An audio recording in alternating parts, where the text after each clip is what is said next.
Ak yatırım iştiraki Stablex, ayaküstü lezzetleri sunar. Herkese Floransa'dan buongiorno.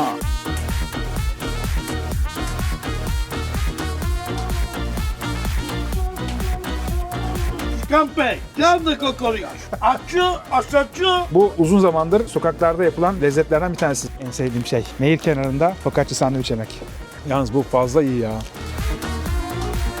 Pizza ne kadar güzel olabilirse bence o kadar güzel. Doğru. Üf, renge bak. Bu zeytinyağını alalım. Afiyet olsun. Getir. Gerçekten bunun için sadece gelinir yani tekrar Floransa'ya.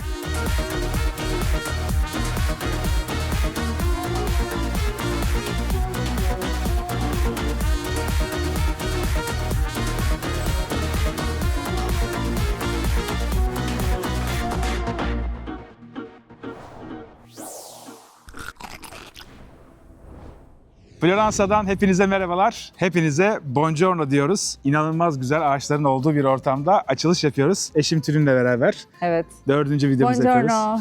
Yine ben. Beraber çok güzel video çekeceğiz sizler için. Bugün Floransa lezzetlerini keşfedeceğiz. Floransa'yı A'dan Z'ye gezeceğiz. Birazcık burayla ilgili sizlere bilgi vereceğiz. Tülin'in daha önce gelmişliği var buraya. Var. Bir kez geldim. Ben de daha öncesinde 2 kere gelmiştim. O yüzden böyle bilindik yerlerde olacak, bilinmedik yerlerde olacak. Güzel bir video sizleri bekliyor. Bence Floransa her mevsim güzel değil mi? Yani kışın da güzel, yazın da güzel. Evet. Yani yazın çok sıcak ve çok böyle fazla turistin olduğu bir şehir oluyor bence. Çok yoğun oluyor. O zaman da biraz keyifsiz olabilir gibime geliyor. Ben baharda gelmiştim. Mükemmeldi. Şimdi kış bence bayağı soğuk. Ya benim için soğuk. İçliklerle falan geziyorum ben ama Onur her zamanki gibi. Onur için çok ideal bir hava. Benim için muazzam bir hava. Ama havası tertemiz. Çok güzel. Güneş olunca çok keyifli gezmesi, yürümesi her yerde. Bence bu mevsim de ideal ya. Değil mi? Kesinlikle. Biz Floransa'ya gelmek için Bologna'ya uçuş yaptık. İstanbul'dan Bologna'ya 2 saat 10 dakikalık bir uçuşumuz Evet. oldu. Ardından Bologna Havalimanı'ndan Bologna Centrale'ye 12,5 euro vererekten adam başı. Pahalı. Pahalı ve aynı zamanda bir roller coaster'a bindik diyorum ben. Çünkü gerçekten hava ray sistemi gibi ama sürekli sallanaraktan gidiyorsun. Enteresan bir yolculuktu. Ondan Kısa sonrasında ama da 7 dakika. evet 7 dakikalık bir merkez istasyona geliyorsunuz. Merkez istasyonuna da direkt trenlere binip yaklaşık olarak 2 kişi 59 euro verdik. Yani kişi başı 29,90 gibi bir şeydi. Evet. Yani Bologna'ya indikten sonra 42,5 euroluk kişi başı bir maliyetiniz daha oluyor. Onu da dikkate almanız gerekiyor. Tülin Hanım, nasıl başlıyoruz güne? Ay artık çok acıktım. Gerçekten acıktım. Bizi güzel yerlere götüreceksin diye düşünüyorum. Tabii ki. Biraz baktım şöyle bir listeye ama heyecanlıyım. Heyecanlısın. Heyecanlıyım. Gluten forever zaten. Karbonhidratlar, glutenler gelse ama burada glutenden bir şey olmaz. Bugün gideceğimiz duraklarda, daha doğrusu Floransa lezzet rehberinde neler olacak? Azıcık özetleyeyim. Focaccia, makarna, pizza, trattoria, gelato. Oh. Yani ellerim bitti artık. Daha bir sürü şey yiyeceğiz, merak etmeyin. Arancini var, cannoli var. Daha neler olacak hiç merak etmeyin. Çok güzel video sizleri bekliyor. Floransa lezzet rehberi başlarken videoyu beğenmeyi unutmayın. Başında beğenmeniz bizim için çok önemli. Aynı zamanda aşağıda hype butonu çıkıyor. Ona da basarsanız çok mutlu oluruz ve takip ederseniz de bundan sonraki videolardan haberdar olursunuz. O zaman Floransa lezzet rehberi başlıyor.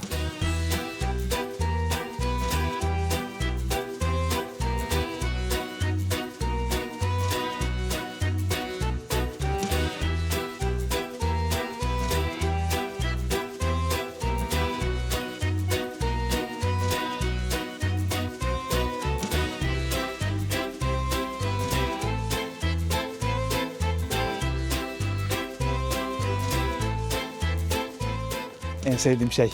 Nehir kenarında focaccia sandviç yemek. Hoşuna gitti. Nehre düşürme de. Ağlarım. Başla. Evet. Sandviçlerimiz geldi Tülin Hanım. Yummy yummy. İkisini gösterelim. Şöyle. Vallahi çok güzel gözüküyor be. Yani mükemmeliyet tanımı mıdır bu be? Ya içi ne? Ne kadar? 300 gram koymuş mudur etten? Bu zaten 500 gram falan şu an. Çok iyi gözüküyor. Bu da benimki. Zor şartlarda yemek yiyoruz ama ya ben bunu oturup böyle güzelce keyifle yemek isterim. Oturma yeri yok. Genellikle sandviçlerin çoğunda öyle. Hadi bakalım. Çok iyi. Gerçekten çok iyi. Abi böyle olması lazım ya. İç malzemesi çok kaliteli. Sonra fırınlıyorlar bir de. Ben onu beklemezdim mesela. Değil mi? Genelde yapmazlar ya. Evet. Dış kısmı fırınlandığı için biraz daha kıtır ama fazla iyiymiş. Beklentimin üzerinde. Buradan ısırmak ister misin? İsterim. Benimki Brezola. bresola et. Benim sandviçimde stracciatella, yeşillik, bresola ve de Sos. kuru domates pesto var bende. Evet. Çok güzel. Normal pestolu alacaktım aslında ama dedim hadi değiştirmeyeyim orada sistemi. Nasıl? Güzel. Çok güzel. Seninkinden mi iyi? Ben ama benimkinin daha beğendim. çok güzel olduğunu düşünüyorum. Seninkinin ismi neydi? Bilmiyorum. Unuttum. Tamam, menüden gösteriyorum. Farklı isimlerde çünkü. Kendileri sandviç oluşturmuşlar. Evet. Biz oradan söyledik. Kendimiz seçmedik yani. Ben burada öyle bir menü olmadığını düşünüyordum. Biz seçeriz diye düşünmüştüm. Yalnız bu fazla iyi ya. Ve çok doyurucu. Bunu bitiremeyeceğim için üzülüyorum şu anda, biliyor musunuz? Ama yanımıza alırız. Yanımıza alırız da yemeyeceğiz ki. Yanımıza alsak da o kadar ağır ki bu arada. Yani tek bir tanesi herhalde 600-700 gramdan fazla.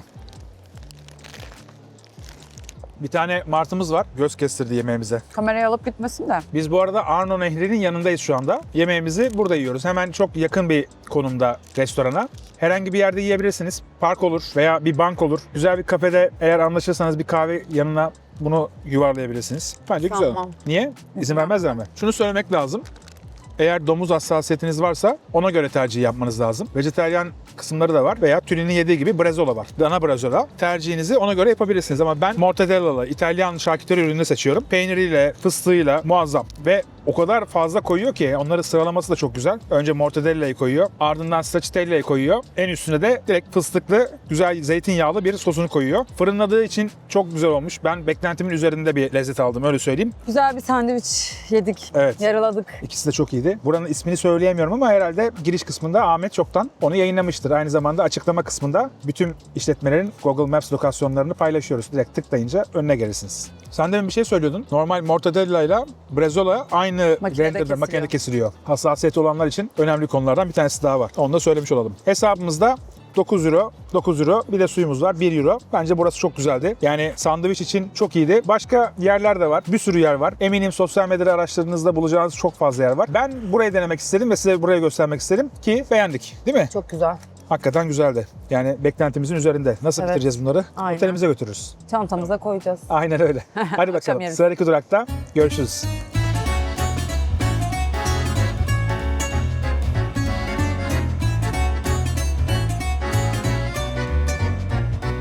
Bir sonraki durağa giderken size otelle ilgili de biraz bilgi verelim. Ricasoli Garden Relays isminde bir otelde kalıyoruz. Konumu çok güzel. Her yere yakın. Yürüme mesafesi. Odası geniş değil mi? Bayağı geniş.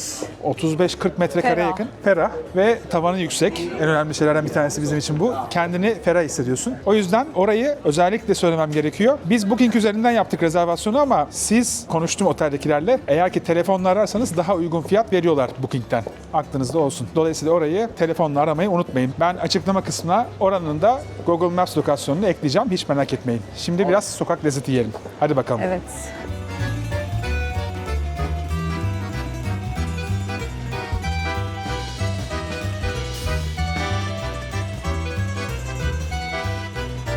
Yes. The other one, gerdan. Allora, questo è Garda.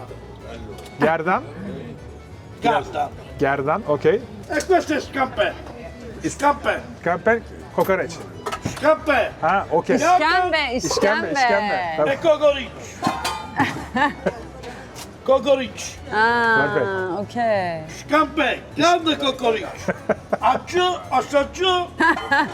Burayı ben es geçmeye karar verdim. Ha, evet, Tülin es geçiyor. Üstteki bu gerdan etinin suyuna da batırdı bu arada. Asıl olayımız gerdan. Şu anda gerdan yiyorum ama normalde abi gösterdi. Kokoreç de var. Hepsinden var. Bu uzun zamandır sokaklarda yapılan lezzetlerden bir tanesi. Sadece burası değil. Başka bir sürü böyle arabada yapan var. Ben burayı tercih ettim çünkü sizlerden tavsiye gelmişti burayla ilgili. Instagram'dan sorduğumda. Dolayısıyla sizin tavsiyelerinize ben de uyuyorum. Benim tavsiyelerime siz de uyuyorsanız ne mutlu bana. Hadi bakalım. Haşlama et. Yeşil sos. Böyle maydanozlu bir sos galiba. Maydanozlu sos. Üstteki ekmeği suya batırıyor. Altı biraz daha sert geldi bana ama gerdan eti güzel. Ekmek mi sert geldi? Ha, öyle çok eritmiyor ekmeği zaten. Haşlama suyunun şeyini alsın diye herhalde. Ama et lime lime olmuş. Bir de gerdan eti yağlıdır. Bu da yağlı. Bir de acı koydu. Oh, acısı da güzel geldi. İçim ısındı şu anda yani soğukta. Baksana. Öyle mi? Tabii. Acı koydu, çok güzel. Tadı çok güzel geliyor. Abi tam bizden ama ya. Kokoreçli olanı yemeye elim gitmedi yani. Niye? Yani risk etmek istemedim. Midemi bozar diye düşündüm. Ortaya geldikçe et biraz daha acıyla beraber birleşmiş, çok güzel olmuş. Burayı tamamlıyoruz. Ben 8 euro verdim buna. 8 euro için güzel, doyurucu bir şey ama tercih eder miyim? Yani gelmişken denenebilir. Ama şimdi yani biz pizza makarnaya yükselerek geliyorsun ya. O yüzden Tabii. bu arka planda kalıyor genellikle ama güzel bir et. Ve 8 euroya doyabiliyorsun, et yiyorsun. Böyle bir şey. Ama zaten olay deneyimlemek ya. Buraya gelenler çoğusu yemek yemeyi deneyimlemek istiyor Tabii yani. ki. Bunu da yiyebilirsiniz. Evet. Kokoreç de yiyebilirsiniz. Ben şimdi gün uzun diye çok şey yapmadım. Gün sonunda gelelim seninle. O zaman olur. Acaba gece bunlar da böyle bizim gibi şey mi? Açık mı böyle alkolden sonra, gece çıkmasından sonra? İnsanlar buraya geliyor mu acaba? Geceliğin muhtemelen açıktır. Bakarım şimdi. Google'da 4.6 almış. evet 1400 yorumda ama şu an güncelde daha fazla. O yüzden güzel. Ben bunu bitiriyorum. Abi çünkü bakıyor bana sürekli. Yiyor muyum diye. Yiyorum. Sıradaki durakta görüşürüz.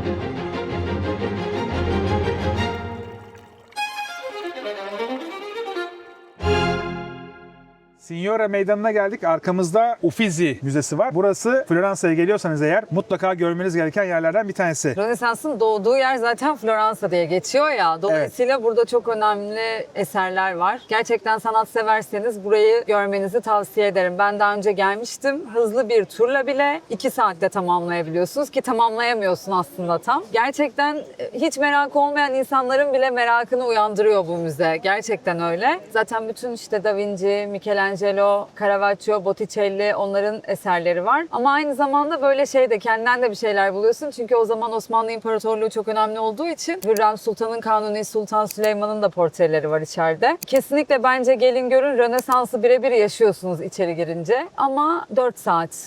Yani normal Yani 4 tur. saatinizi alır. Evet. Normal bir tur. Medici ailesi yaptırmış bu arada. Onu da söyleyelim. 13. ile 16. yüzyıl arasındaki çok enteresan İtalyan eserler var. Yani aslına bakarsanız sadece yemek için değil, Floransa'ya geliyorsanız müzeleri gezmek için de kendinize vakit ayırmanız lazım. Tabii muhakkak bence. Sadece muhakkak. burası da değil bu arada. Bir sürü müze var. Tabii. Çok fazla eser var. Zaten şehir komple müze gibi değil mi? Açık hava müzesi gibi. Öyle. Davut'un heykeli de burada değil mesela. O başka bir yerde sergileniyor. Ona ben gidememiştim mesela. Vakit olmamıştı. Belki bugün vaktimiz olursa oraya gider görürüz. Ya mutlaka görmek lazım. Sonuçta biz sürekli bir yerleri gezen iki insanız ama hani her zaman seyahat fırsatı olmayan insanlar tabii ki de sıkıştırılmış bir program yapacak ve tabii ki de bunu görmek isteyecekler. Sadece yeme içme bizim gibi olmaz yani Olmaz. bence. Kesinlikle gelin görün o yüzden.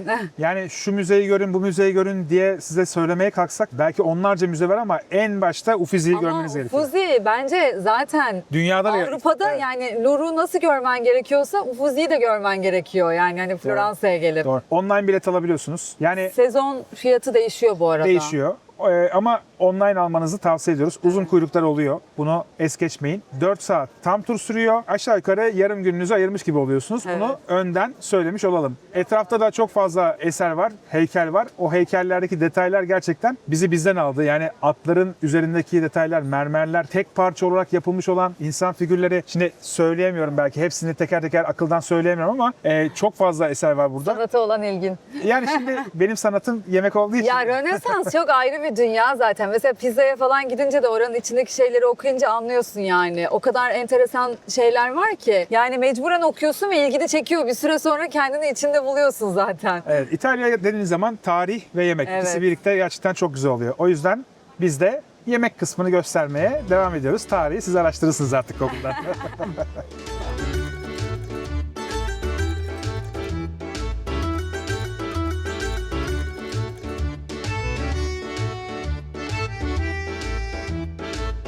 Şimdi Vivoli'ye geldik. Burası affogato yapıyor. Affogato da dondurma ve kahvenin birleşimiyle oluşuyor. Ama farklı türde affogatolar da yapıyorlarmış. Bunu da gelmişken görmüş olduk. Karamelli var, vegan var, tiramisu var, çikolatalı var, fındıklı var, fıstıklı var, romlu var, viskili var, kremalı var. Sen hangisinden yemek istersin söyle. Standart, klasik. Orijinal. Tamam. Sıradan o zaman girelim alalım. Zaten Aynen. arkamıza da sıra olmaya başladılar. Bu arada ekrandan galiba sipariş vereceğiz. Öyle gözüküyor. Ha evet, McDonald's gibi. Aynen. Gelip yapıma bakarsan sevinirim evde bize. Aynısından. Aynısını istiyorum. Sen merak etme, ben öğrendim şu anda. Orada kaşık kaşık koyuyor bardağa. Evde dondurmamız eksik olmaz bizim. Tabii ki, her zaman. Çok severiz. Kahve makinemiz, taze kahvelerimiz zaten var. Yapacağım, sözüm olsun.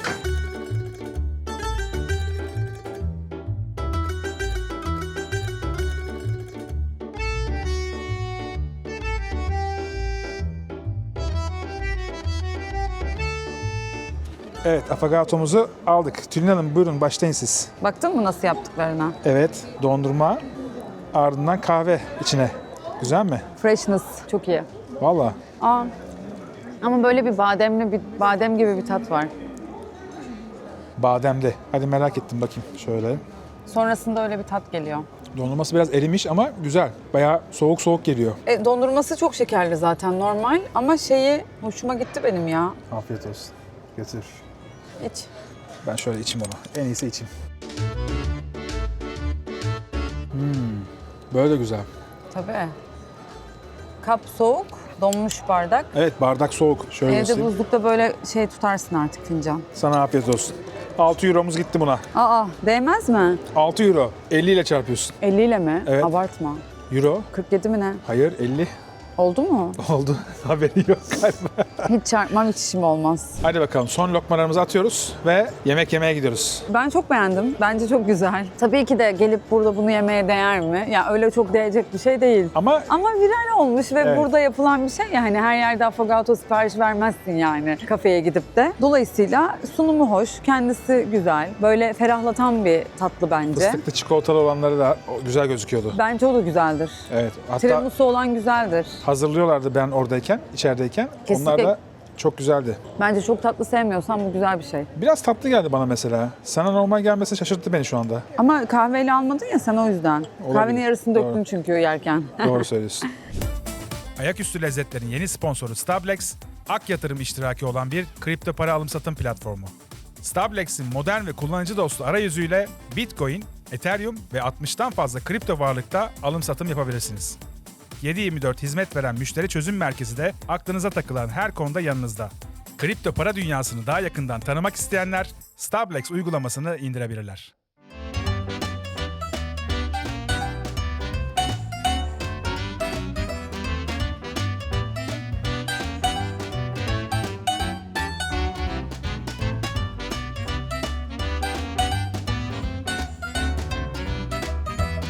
Gusta Pizza'ya geldik. Burası odun fırınında çok güzel pizzalar yapıyor. Birçok kişi burayı tavsiye ediyor. Aslında İtalya'ya geldiğinizde çok fazla pizzacı var. Gidebileceğiniz çok fazla yer var ama burası en fazla tavsiye edilen yerlerden bir tanesiydi. O yüzden merak ettim ve geldim. Hamur yumuşacık, çok güzel gözüküyor. Biraz dinlenmiş bir hamur, o belli oluyor. Yani bunu kesmedikleri için ben şöyle kopara kopara yiyeceğim. Şimdi bu şekilde bir kombinasyon yapıyorum izninle. Bu tam pizza hamuru gibi değil. Aa, Napoli hamuru gibi de değil. Biraz daha böyle ekşi maya ekmek gibi. ekşi maya ekmek gibi yumuşacık ama hamur güzel dinlenmiş. Onu söyleyebilirim. Ama şeyi güzel. Taş fırında mı pişiyordu? Formu güzel. Taş fırında, odun ateşinde. Menüden 2 tane pizza söyledik bu arada biz. Biri Gusta pizza, vejetaryen bir pizza. İçinde domates sos, mozzarella, çeri domates, roka, parmesan, zeytinyağı var. Senin önündeki. Bendeki de bufalina diye geçiyor. O da çeri domates, bufalo mozzarella, fesleğen ve aynı zamanda zeytinyağı var. Koparalım. Evet. Nasıl aldığımı gördün mü? Evet. Böyle mi yeniyor normalde burada? İşte demek ki Dilimlemedikleri normalde bize böyle bir makas vermeleri lazım ki makasla kesip daha rahat yiyelim. Ama Şu yandakiler nasıl yiyor? Bak bakayım. yandakiler Bunlar- çatal bıçakla yiyor. Elle yemek her Beni zaman daha kötü iyi. yola sürükledin böyle. Elle yemek daha iyi. Bakalım. Bu vejetaryen bir pizza bu arada. Çok güzel parmesan var bu arada üzerinde. Bu roka da arugula olarak geçiyor. Yani daha böyle küçük Ben seviyorum bunu. mini rokalar. Ben de seviyorum. Pizzalara bence daha uyumlu. Öbürleri çok büyük olanlar çok uyumuyor. Bence çok lezzetli sosu bu arada. Evet. Domates de çok lezzetli. Ben de bir çatal bıçakla gireyim biraz ya. En azından rahat rahat doğramış olayım. Benim pizzadan yaz domates tadı alıyorsun ama. Evet, domatesleri güzel. Sosu asla şey değil. Böyle tabii ki de önceden hazırlanmış bir sos ama çok lezzetli. Vuruyor domates yani. Tatlı, ekşi. Böyle o yazın şeyi olur ya. Bunun Aynen. tadına da bak. Bak. Güzelliğe bak. Hamur yumuşacık ya. Ve malzemesi çok böyle fazla malzemeyi karıştırmadıkları için çok daha güzel alıyorsun tadında. Yani şu sadecik pizza ne kadar güzel olabilirse bence o kadar güzel. Doğru. Onur bizim böyle yememiz gerektiğini söylediği için böyle devam ediyorum. Aynen öyle. Elle. Focaccia sandviç yapmış gibi oldum sana. Biraz şu an. öyle. Focaccia hamuruna benziyormuş gibi yani yumuşacık ama tabanı falan çok güzel pişmiş. Hamur çok dinlenmiş bir hamur belli. Bu zaten şişirmeyecek bir hamur. Belli yani her Evet. şeyinden. Şimdi şöyle bir ısırayım. Anlayacaksın ne demek istediğimi. Lahmacun yiyorsun gibi oldu şu an. Çok güzel geliyor domatesi. Benim domatesten farklı. Çünkü sonradan eklenmiş seninki. Benimki fırına girmiş, seninki fırınlanmamış. Ama domates sosu da tatlı. Domates soslu da tatlı. Evet, gerçekten güzel. Bundan vereyim mi? Evet. Bak. Tülin Hanım, sizinki burada. Hazırladım. Buyurun. Hamur sen ısırdığında böyle uzaklaştırırken yavaş yavaş parçalanıyor gibi. Yani böyle Yumuşacık, çok güzel bir hamur. çok sindirimi çok basit olan bir hamur ya. Hiç rahatsızlık vermedi şu ana kadarkiler. Bunu soğuttuk ya, peyniri çiğnemesi zor oldu şimdi. Takılıyor boğaza. Ama kesinlikle bu pizza bence efsane. Evet. O yüzden ismini koymuşlar zaten bence Aynen. mekanın. Gusta Pizza gerçekten adı gibi çok güzel. Bu çok sade bir pizza ya. Evet, menüdeki fiyatını da söyleyeyim. Ne kadarmış? Gusta Pizza 12 euro, Bufalina 10 euro. Toplamda 22 euro. Devam edelim şehir merkezine. Down by the riverside, down by the riverside, down by the riverside. Down by the riverside, so deep water. Floransa'ya geldiğiniz zaman bu kadar güzel bir manzaraya karşı günü batırmak gerçekten Evet. çok güzel oluyor. Özellikle şehir akşam saatlerinde çok güzel oluyor bence. Güzel bir şarabınızı alıp, peynirinizi alıp yukarılardan Floransa'yı izleyerekten günü batırabilirsiniz. Biz şimdi son durağımızdan önce bir makarna yapalım. Ardından devam ederiz.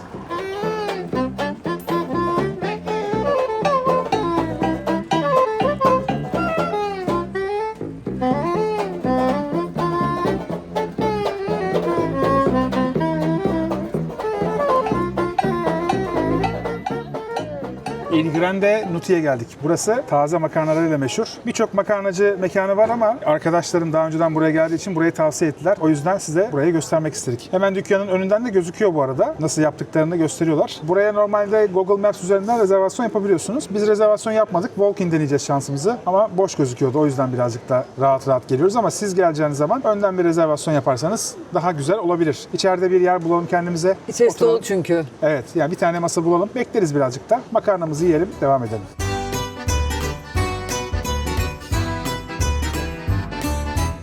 Evet, kendimize güzel bir yer bulduk. Menüyü inceliyoruz. Birkaç tane şeye bakacağız. Antipasti, başlangıçlar. Tabaklar bu arada çok büyük gözüküyor. Hemen şöyle makarnaları göstereyim. Thank you. Eğer isterseniz et de yiyebiliyorsunuz.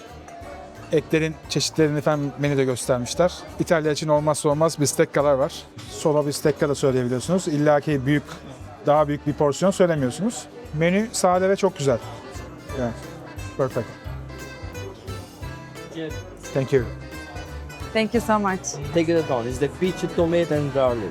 1 numara ve 3 numarayı söyledik. Piçi de kalın spagetti. The first one, peachy, right? Yes. One, yeah. Yeah. And the It's third like one. big spaghetti. Okay. Perfect. Zeytinyağı servisi yapıyorlar. Yanında da böyle çok güzel bir ekmek geliyor. Ekmek bu şekilde ama yani hakikaten zeytinyağı kokusu geliyor. Zeytinyağı da şöyle tekrar göstereyim. Böyle bir içerisi fabrikasyon gibi duruyor dışarıdan.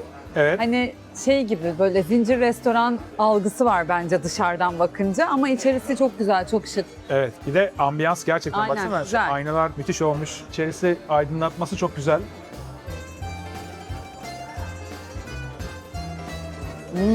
Çok asidik. Öyle mi? Hemen bandırma taktiğiyle. Üf, renge bak. Çok asidik, çok. Çok güzel. Bu zeytinyağını alalım. Markette güzel. var mı acaba? Ya da burada satıyor. Oo bayağı asidik. Markette satıyorlarsa alıyoruz bundan. İçeceklerimiz de geldi. Ben vermut ve aynı zamanda sodalı güzel bir içecek aldım. Americano isminde ve Tülin de kolasını içiyor. Makarnayla kola güzel gidiyor bence. Ben bir kolacı oldum ya, anlamıyorum yani. İtalya'da sevdin. Yo uzun zamandır şeker tüketmiyorum herhalde. Böyle bir kahve de tüketesim gelmiyor, kola içesim geliyor onun Evet. yerine. Enteresan. Yemek de güzel gidiyor. Gerçek bir Parmigiano Reggiano. Yeterli bence. Bence de yeterli. Teşekkür ederim. Biraz daha kalın makarna bu normale göre. Bunun sonra tadına bakalım. Onu evet sonra bakarız. Ama çok da bekletmemek lazım. Şimdi tadına bakalım. Bu bir tanesi domates soslu. Acılı. Diğeri güzel. Domates sosu çok güzel. Biraz böyle karabiber tadı geliyor. Farkında mısın? Spicy olan bu. Evet. Acılı. Bu al dente mesela. Evet biraz al dente. Ağzımın içi şimdi komple bir acılık geldi. Farkında mısın? Damakta komple acılık kaldı. Ama makarna güzel ve çok dolgun. Ama domates öne geçiyor. Sos öne geçiyor yani bayağı. Ben öbüründe trüfün öne geçmesini tercih ediyorum. Lezzetli ama çok wow değil bence. Ama kesinlikle lezzetli. 15 before that on the line. Teşekkür ederim. Çok güzel gözüküyor bu da. Kremalı. Çok iyi. Kremalı olan. Karamel olan gerçekten çok iyiymiş. Ama çok ağır. Biraz ağır. Tek başına yenilmez yani. Yok Biraz ama karabiber ister misin? evet, karabiber şart buna. Beklentimin üzerinde yani. Evet. Bu çok lezzetli. Çok güzel. Bence menüden bunu seçmelisiniz. 3 numaralı. Evet. Bu arada üzerindeki trüf, beyaz trüf ama çok kokusunu, aromasını çok güzel vermiş. Yani bu makarnadan daha büyük keyif aldım. Açık ve net. Bir de parmesan var tabii ki. Tekerin içinde olması çok daha güzelleştirmiş tadı. Bizim ülkemizde genellikle parmesan tekeri grana padano oluyor. Ama burada gerçek parmigiano reggiano'nun içinde yapıyorlar. Bence tada etki ediyor. Yani tabii ki ülkemizde parmigiano reggiano içinde yapanlar da var ama onlar üst klasman restoranlar diyebiliriz İtalyanlar içinde. Trüfün kendisi çok güzel olup trüf yağının çok kötü bir şey olması. Trüf yağlı şeyler çok ağır ve daha Yani lezzeti uçurmuyor yani. Bence kötüleştiriyor. çünkü aromayı arttırmak için içine farklı şeyler de katıyor. Evet. Ve o bence tadı bozuyor ama burada direkt trüf yiyince tadının ne kadar güzel olduğunu anlıyorsun. Mesela İtalya'da beyaz trüf turları var. Ne oldu? Doğum günü. Alkışlarım. Bravo.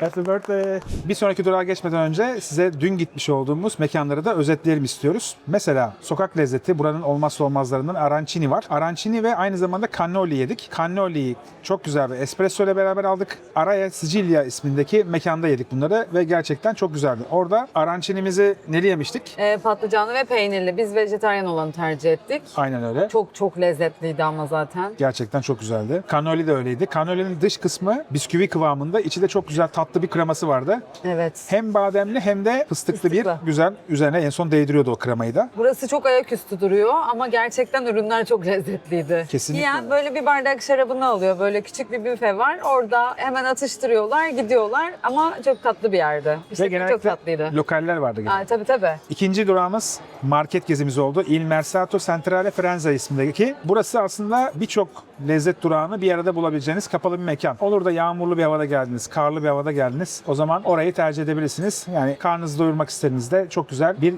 alan Seçenekler var çok vardı. fazla. Biz marketin içinde ekmek üstü çok güzel stracciatella'lı ve üzerine trüf rendelenmiş şekilde Evet. muazzam bir atıştırmalık tapas tabağı gibi böyle aldık. O da Il Tartufo di Luciano Savini ismindeki mekandaydı. Ben orayı çok beğendim. Onu aldıktan sonra böyle bir tost ızgara makinesinde altlı üstlü ısıtıyorlar. Sonrasında da bir dondurma yiyelim dedik. Orada da Badiani Gelato Mercato Centrale Firenze'ye gittik. Aha, Yani bravo sana be. söylemesi bayağı İtalyan oldum ben ya.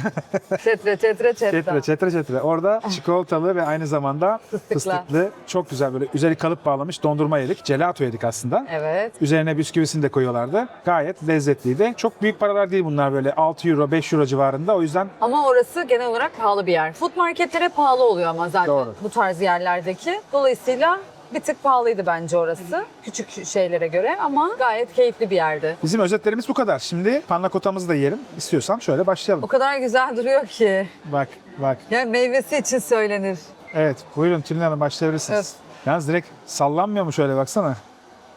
O kadar güzel sallanıyor ki. Mük. Of. Taptaze. Aa, sosundan hiç almadın ama. Buna hiç hayır de. Tatlıya hayır demem. Ben yerim tatlıyı ya.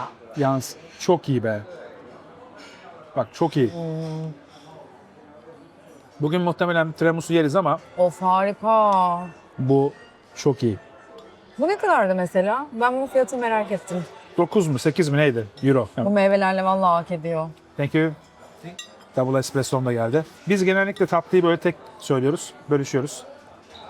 Ben diyette değilsem tatlıyı hiçbir zaman tek söyletmiyorum ama. Can we have check also? Normalde bilirsin ki ben tatlımı paylaşmaktan hiç hoşlanmam. Söyleyeyim bir tane daha o zaman. Hayır. Bu şu an okey yani çok fazla yedik ama akşam dışarı çıkıldıysa yani normal zamanda hayatımızda mesela balıkçıya gittik. Yeniköy balıkçısında benim en sevdiğim tatlı revanidir ve Portakallı revane. revaniyi asla paylaşmam, onları ayrı söylettiriyorum. Bu arada arkadaşlarımızla falan da öyleyimdir. Yok ya ben paylaşmayı sevmiyorum, siz ayrı söyleyin falan. Bunun ayıbı yok ya. Ayıbı yok. Ben de tatlıcıyım bu arada. Yani bir tatlı gelecekse ortaya mutlaka tek söylerim. Şimdi revaniyi biz evde yapmayız. Yapamam ben yani. Annem yaparsa yerim. Dışarıda bulmuşum bir de onu 3 kişiyle mi paylaşacağım yani, öyle değil mi? Bu seyahatin en güzel tabaklarından biri. Evet, her şeyiyle. Ya Floransa çok güzel bu arada. Yani yemekleri güzel, Gezmesi güzel, havası güzel. Genelde çok keyifli Floransa'da gezmesi ama tabii böyle burada da çantalara falan sahip çıkmak gerekli bence. Her İtalya bölgesinde olduğu gibi Floransa'da da geçerli bu. Thank you. Birazcık indirim yaptık sizin için dediler. Toplam 60 euro. 2 makarna, kokteylim var, kolam var, suyumuz var, tatlımız var, kahvemiz var. 19.30 euroluk bir indirim yapmışlar. Aa, ne Yani- tatlılar. Niye öyle? 79.30 euro aslında normal fiyat. Yani çekim yaptığımız için herhalde ikramda bulundular ama mesela burada en pahalısı tabii ki trüflü makarna 24.80. Domatesli, picciola, ne yazıyor burada okuyamıyorum. Carrettiera. Carrettiera, domates soslu olan 12.80. Benim içtiğim kokteylim 12.80. Su 4.70. 2 kişilik kuver var 8.80. Panna cotta 7.80 mi? İçine koyduğum iyi. meyve zaten 10 euro tutar. Bibite kola bence, içecek demek. Evet olabilir doğru. Evet. Bibite. O da 4.80'miş kola. Sen canım konuş. Kahve 2.80. Konuş sen. Duble kahve. Evet. Çok güzeldi. Ben yiyeyim bunu. Burayı bitiriyoruz ve yavaş yavaş dilersen akşam yemeği için önce otele gidelim, hazırlanalım, kıyafetlerimizi değiştirelim. Akşam yemeğinde çok özel bir yere gidelim hep beraber. Gidelim valla. Haydi bakalım. Gidiyoruz.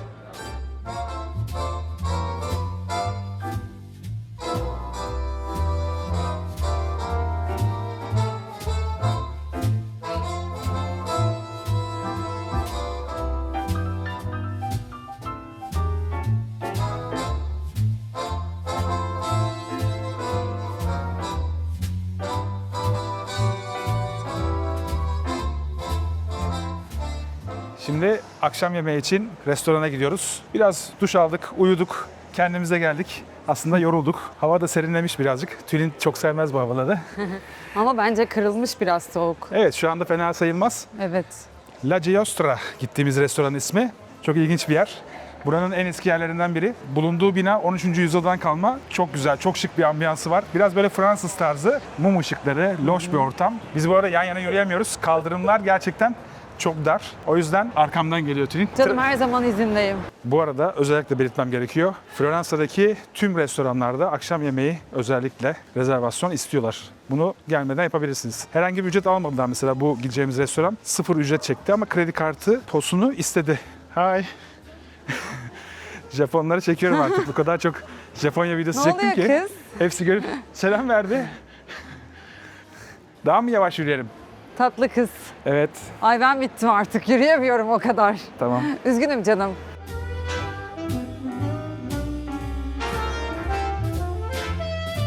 Şimdi restorana geldik. La Giostra. İçeri girmeden önce birazcık size Trattoria ve Osteria arasındaki farkı da anlatalım. Trattoria genellikle aile işletmesi. Menüsü belli. Klasik İtalyan lezzetleri oluyor. Bildiğimiz işte makarnalar, lazanyalar, bildiğimiz steak etler. Buranın eti de özel. Ondan da bahsedeceğim. Birazdan da yiyeceğiz. Osteria arası daha küçük, daha mahalle arası ve aynı zamanda her gün menüsü değişebiliyor. Biraz esnaf lokantası mantığıyla o gün ne çıkarsa onu veriyorlar. Kokoreç falan vardır. Sulu yemek vardır. Sulu yemek kesin var orada. genellikle. Genellikle sulu yemek yapıyorlar. Ama böyle bildiğimiz, bizim alışık olduğumuz makarna da olabilir. Nonna yemekleri. Nonna yemekleri. Nine. Aynen. Onlar oluyor. Osteriyalar çok güzel. Hiç turistik değil. Tamamen lokaller gidiyor. Bu videoda göstermedik size ama daha sonra geldiğinizde mutlaka siz gidin. Çünkü o restoranlarda video çekme çok mümkün değil. Daha lokal insanlar geldiği için rahatsız etmemek gerekiyor. Trattoria'larda daha uzun oturuyorsun. Osteriyalarda daha kısa oturuyorsun. Şimdi Yaş nerede? ortalaması küçük. Bayağı içerisi doluyor. Genç kızlar var.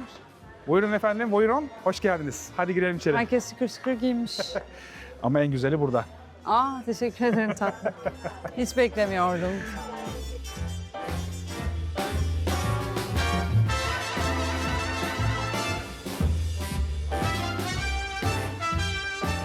Şimdi içerisi çok şık bir yer. Şöyle göstereyim. Aşırı şık bir yer olduğu için yan yana oturamıyoruz.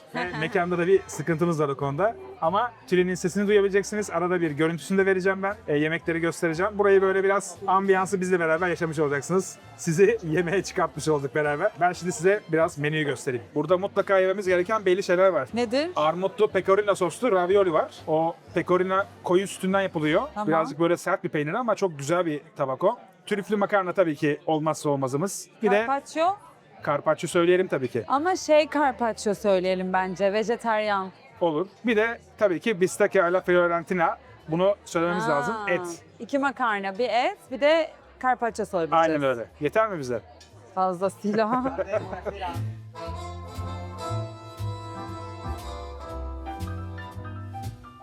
antipasti yazan başlangıç oluyor. Mesela burada stracciatellalı, burratalı çok güzel tabaklar var. Prosciutto'lu eğer yiyorsanız İtalyan şarküteri ürünleriyle. Fiyatları da ortalama olarak 24-18 Euro'dan başlıyor. 28 Euro'ya kadar gidiyor. Hatta 38 Euro'ya kadarmış pardon. Prosciutto Iberico. Iberico olduğu için belki biraz pahalı. Burası Pirini Piatti. Burada biraz daha böyle makarnalar, spagettiler, penne, linguine görüyorum, risotto görüyorum. Bu birazcık daha bizim ilgi alanımıza giriyor. Bunlardan söyleyeceğiz. Bunlar da ortalama 20 ile 40 Euro arasında. 40 Euro'da carbonara var tabii ki. Tartufo bianco. Tabii onda bir de trüf var. Burada secondi piatti. Burada da bildiğimiz bistecca alla fiorentina. Yani 1,5 kiloluk 2 kişilik 148 Euro'ya satılan bir etimiz var. Daha azları da var. Onlardan da söyleyebiliriz. Bence bugün denemeye değer. Bu ne? Sweet potato yağcılar. Ben tabii İtalyanca bilmediğim için bir şey söyleyemiyorum ama buradan anlaşılıyor her şey aslında baktığınız zaman. Eğer İngilizceniz varsa zaten çok rahat çözüyorsunuz. Altında da yazıyor çünkü. Çok geniş bir şarap menüsü var. Burada kırmızılar, Caberne'ler, Şirazlar, Merlot var. Gerçekten bayağı bir geniş bir menü var. Şimdi siparişlerimizi verdik. Mutlaka bir burrata tabağımız olması gerekiyordu. Onu söyledik. İçinde fıstık da var. O geliyor. Ardından armutlu raviolimiz geliyor. O da buranın imza yemeklerinden, imza tabaklarından biri. Bir de menüde az önce göstermiştim size. 1,5 kiloluk bir steak vardı T-bone. Onu 1 kiloluk olarak isteyebiliyormuşuz. 1 kiloluk söyledik ki daha rahat yiyelim. Çünkü 200 gram civarında kemik. Onun haricindeki et tamamen bize kalmış vaziyette. Medium rare şekilde söyledik. Bakalım nasıl gelecek. Eti de böylelikle göstermiş oluruz size. Ben size bir sürpriz yapmak istiyorum. İzin istedim. Mutfağa gireceğiz. Dilerseniz beraber mutfağa girelim. Şefle tanışalım. Aynı zamanda istasyonlara neler yapıyorlar. Bunu açıkçası başka yerde göremezsiniz. Sadece ayaküstü lezzetlerde göreceksiniz. O yüzden çok heyecanlıyım. Mutfağa girelim. Neler yapıyorlar, nerede yapıyorlar, nasıl yapıyorlar onları birazcık şef bize anlatsın. Yeah, we make pasta, Yeah? your ravioli, everything. Yep. So everything is homemade, right? Yeah, pappardelle, tagliatelle, everything homemade. And daily. Yeah. Perfect. Yeah, yeah. Of course. Let's have all the sauce Yeah. for the pasta. Yeah, we make crostini, the entrée, fegatino. The starter here. Yeah. Perfect. Starting here.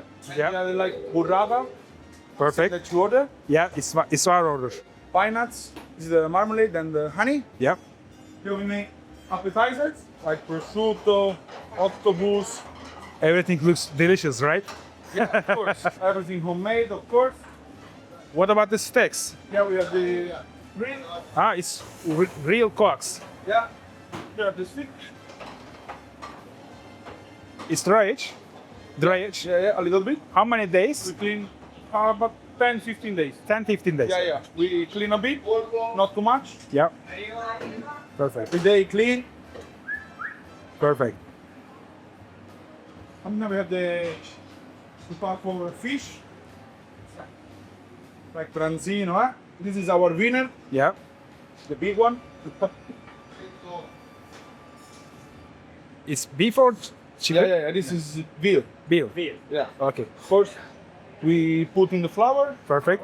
then in the eggs. How long it takes when you want to cook? Depends on the size, of course. Yeah. Generally, 10 minutes, 5-10 minutes for side. Then we rest like 10-15 minutes on the bone Yeah. for make the heat come inside. And then we finish in the oven for cook perfectly inside. And that's it. Perfect. From the start to finish, about 15-20 minutes. 15-20 minutes. Yeah, 1.5 kilos. To make 1 kilo, of course, the time is less. What is your name? Nicolo, Nicolo. Nice to meet you. Nice to meet you. Nice to meet you. welcome. Thank you.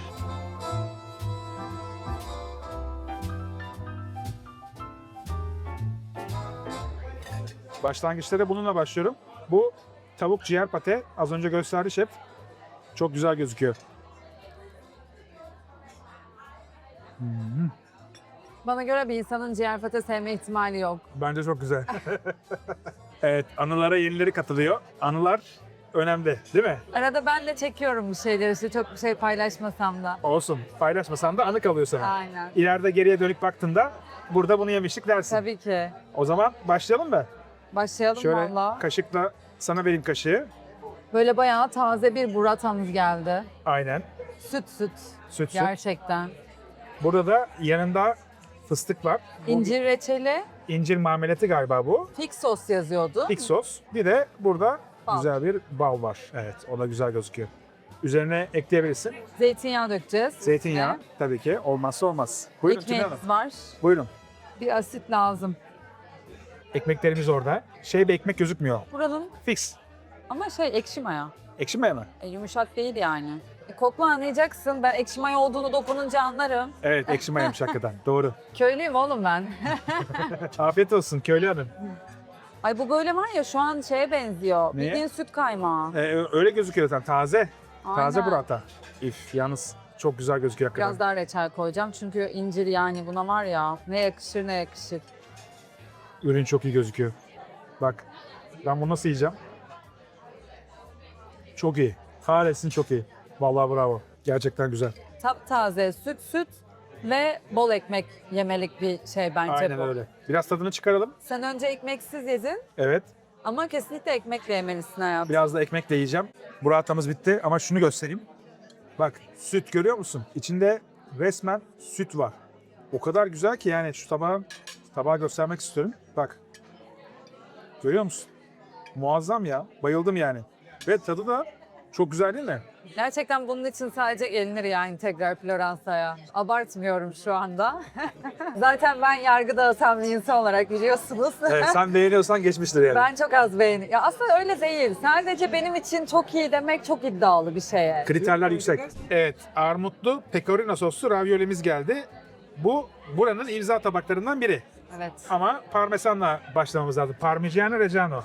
Gerçek parmesan. Tabii ki Toskana bölgesine yakın olmak bunu gerektiriyor. Elinde korkak alıştırma. Önüne koydularsa. Aynen öyle. Şimdi kaşığımız var orada. Birer tane tabağımıza alalım. Bence deneyelim. Bunu hemen şöyle kesiyorum. Göstermek için. Sorry.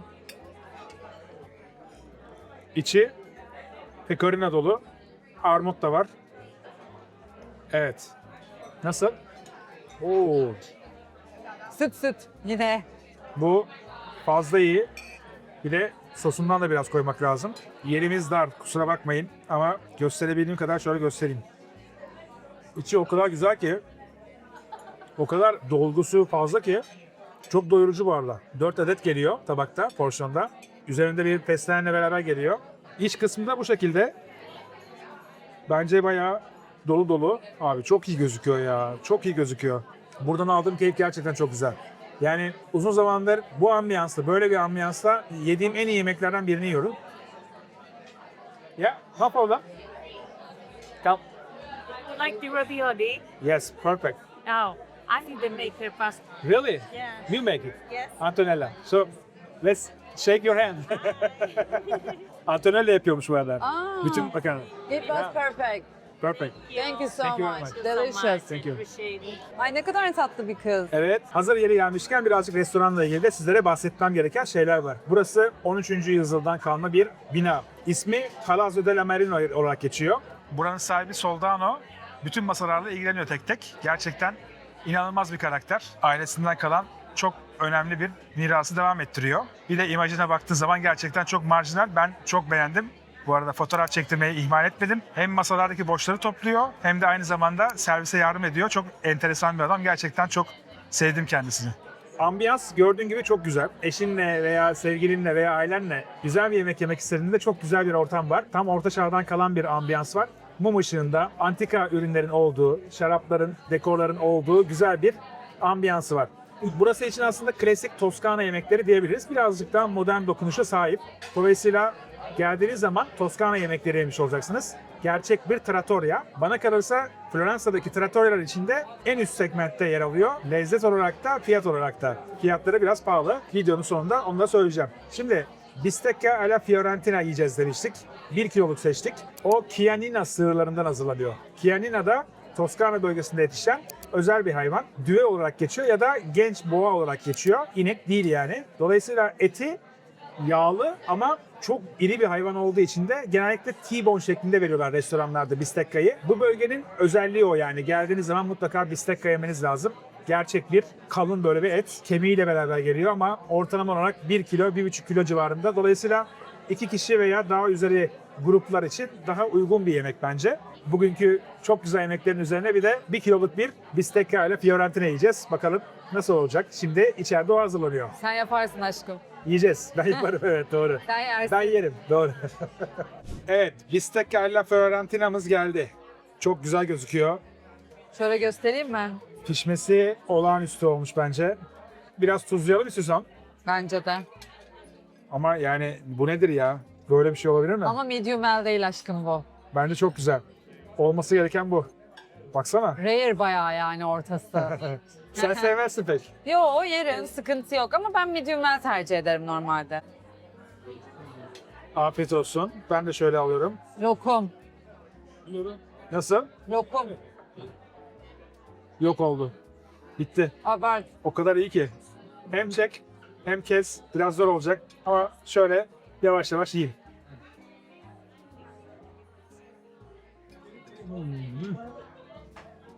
Yağlı kısmı o kadar güzel ki. Bir de yanına bir hem normal patates hem tatlı patates geliyor. Tatlı patatesi ben çok seviyorum. Tatlı patates haşlanmış. Normal patates ızgara görmüş. Ama yani böyle bir şey olamaz ya. Gerçekten insan Çok iyi ya. bu pembelikte nasıl bir eti olabilir yani? Ha şeyleri yağlı biraz aşkım. Arka tarafları biraz yağlı. Aynen. Yani şu kaburga kısmına yakın olan Evet, taraflar Orada birazcık yağlar da var. yağlı. Sen sevmezsin, onları bana bırak istiyorsan. Yo şeyden dolayı değil. Yağlarını ayırma Kesemedim. sakın. Yararlı yağ diyorsun. Onu da yemeğe verelim ama. Nasıl? Onu da yemeyelim. Ya şunu yerim, bunu da ayıracak halim yok tabii ki de. Tabii ki. Ama Afiyet olsun. Ama 1 kiloda bile burada 700-800 gram et var neredeyse. Yani şu arka tarafı alabilir miyim? Şöyle senin öndekine. Birazcık daha böyle yağlı bir et bu. Ama abi gerçekten çok iyi. ağzı hiç yormuyor ya. Evet, direkt yok oluyor. Ve benim daha önce yemediğim tarzda bir et olduğu için bu. Daha doğrusu hayvan türü. Bunu söylemekten çok hoşlanmıyorum yemek yerken ama. Sığır eti aslında bakarsan, düve. Gerçekten beklentimin üzerinde. Boşuna arkadaşların ikinci kez gelmemiş. Çünkü menüde çok fazla denenecek şey var bu arada. Biz bir şey deneyemedik ki yediğimiz için. Menünün 1/10'ını denemedik daha. Tabii kaç tane? 10 tane en az Çok şey var. starter var. Buraya kalabalık gelmek lazım. Bence de. Kalabalık gelip arkadaş grubuyla masaya her şeyden böyle başlangıçtan 5 tabak, ara sıcaktan 5 tabak, makarnalardan 5 tabak. Ki daha Kesinlikle. makarna doğru düzgün yemedik yani, bir tane yedik. Arkada ne kadar kalabalık olduğunu da görüyorsunuz böylece. Vallahi Ama masalar boşalıyor ve hemen Yenileri yerine geliyor. yenileri geliyor yani. Arka Yeni taraf böyle. müşteriler. Bak. Birazcık dükkan boşaldı. Yan taraflar gördüğünüz gibi azalmış oldu. Sesimiz de daha fazla duyuluyor. Çok güzel. Tiramisu kaşıklarımız geldi. Evet, tatlımız gelene kadar yemekle ilgili yorumlarını alayım. Yemekler çok güzeldi kesinlikle. Her şey bence resmen 10'du bana göre. Evet. Kusursuzdu yani. Et sadece birazcık az pişmişti senin için. Ha, evet o senin nezdinde değerlendirdim ben onu. Biz medium well demiştik aynen. Hassasiyeti olanlar tekrar bence pişirtebilir bunu. Evet, yani biraz daha well done isteyebilirler. Evet ister. Eğer öyleyse well done diyeyim bence hatta buraya gelirseniz. Çünkü medium well deyince bayağı o tatlımız da geldi. Tiramisu. Yine porsiyon büyük zaten. Evet, porsiyonlar bayağı büyük. Güzel mi? Dinlenmiş ve soğuk. Soğuk tiramisu'ya bayılırım. Evet. Gerçekten çok güzel duruyor. O yüzden hassasiyeti olanlar tekrar bence şey söylesinler, well done söylesinler. Makarna, Makarna ravioli. efsane, efsaneydi. Ya gerçekten çok güzeldi. Hamuru, içi, kreması, sosu. Ne bileyim yani zaten ürün iyi olunca böyle hakikaten bütün o peynirlerde süt tadını alıyorsun. Onun içindeki peynirde de aynı tadı alıyorsun. Hamur zaten öyle, kreması zaten öyle. Yağ almıyorsun kremadan, Evet, anladın mı? gerçek krema tadı. Süt tadı alıyorsun onda da. Dolayısıyla öyle olunca lezzet uçuyor bence. Bana göre çok ağır bu arada.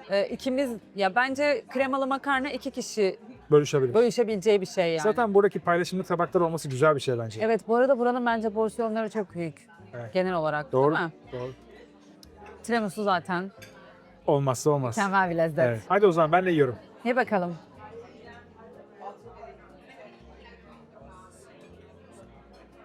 Çok güzel. Şey çok güzel. Dediğin gibi soğuk olması çok güzel.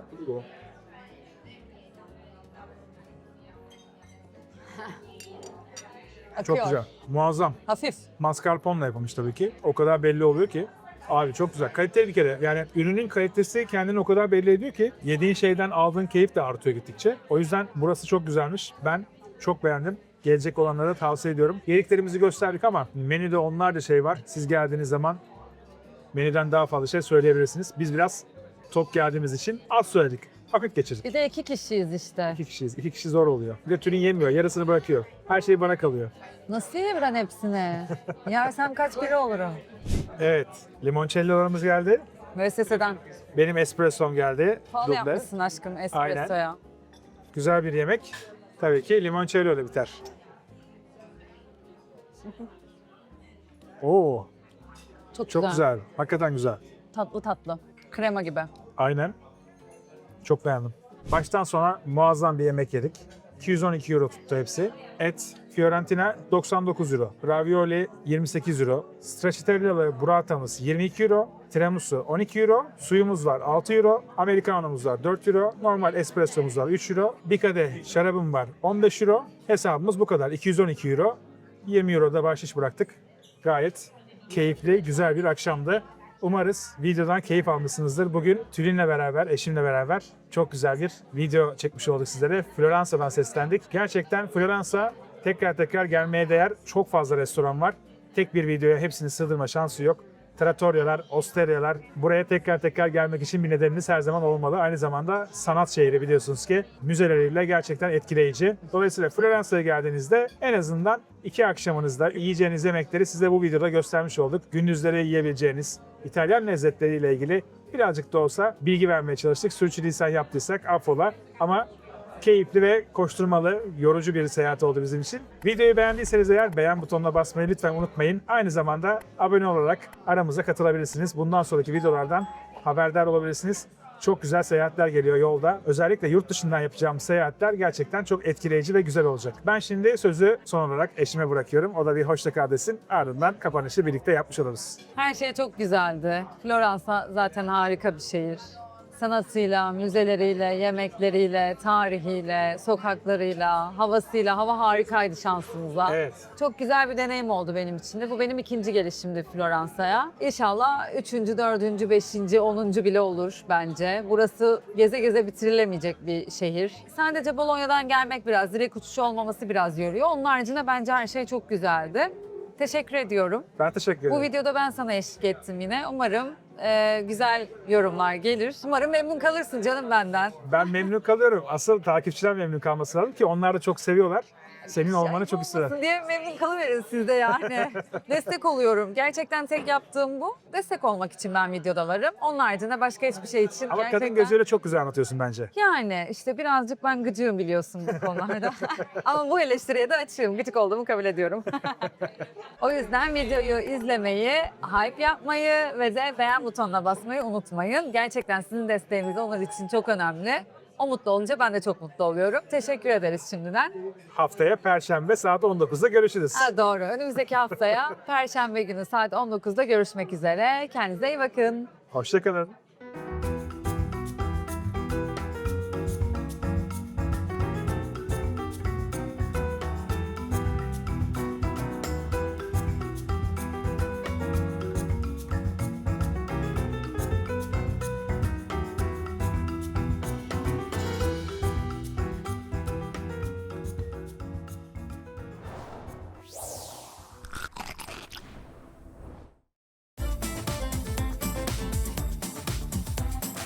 Doğru zamanda doğru adres. Starbucks.